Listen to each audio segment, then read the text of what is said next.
గుడ్డులో నుంచి పిల్ల బయటకు రావడానికి 21 దినాల కాల వ్యవధి. కుక్క గర్భంలో నుంచి కుక్క పిల్ల బయటకు రావడానికి 60 రోజుల కాల వ్యవధి. తల్లి గర్భంలో నుంచి శిశువు బయటకు రావడానికి 9 నెలల కాల వ్యవధి. గుర్రం గర్భంలో నుంచి గుర్రపు పిల్ల బయటకు రావడానికి 11 నెలల కాల వ్యవధి. ఏనుగు గర్భంలో నుంచి ఏనుగు పిల్ల బయటకు రావడానికి 22 నెలల కాల వ్యవధి. 21 దినాల్లో వచ్చే కోడి పిల్ల సైజు ఎంత ఉంటుంది? 60 రోజుల్లో వచ్చే కుక్క పిల్ల సైజు ఎంత ఉంటుంది?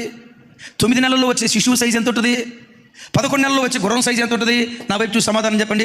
22 నెలల కాల వ్యవధిలో ఏనుగు గర్భంలో నుంచి వచ్చే ఏనుగు పిల్ల సైజు ఎంత ఉంటుంది? చాలా పెద్దగా ఉంటుంది కదా.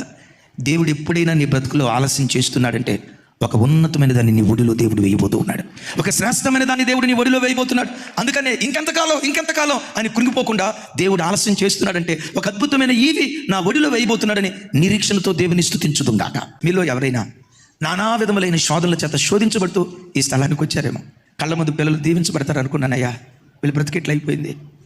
ఆరోగ్యం కుదుట పడుతుంది అనుకున్నానయ్యా, రోజు రోజుకు రోగిస్తానని అయిపోయాను. ఆర్థికంగా మంచి స్థితిలోకి వెళ్తాను అనుకున్నానయ్యా, రోజు రోజుకు నా పరిస్థితి దిగజారిపోతుంది. నలువైపుల శోధనలు. ప్రభా నాకు విడుదల ఇవ్వవా? ప్రభా నాకు స్వస్థత ఇవ్వవా?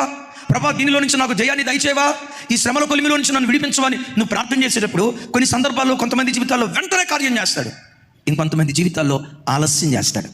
మీ జీవితాల్లో ఎవరి జీవితంలో అయినా దేవుడు ఆలస్యం చేశాడా? గుండెల్లో ఈ మాట రాసుకో.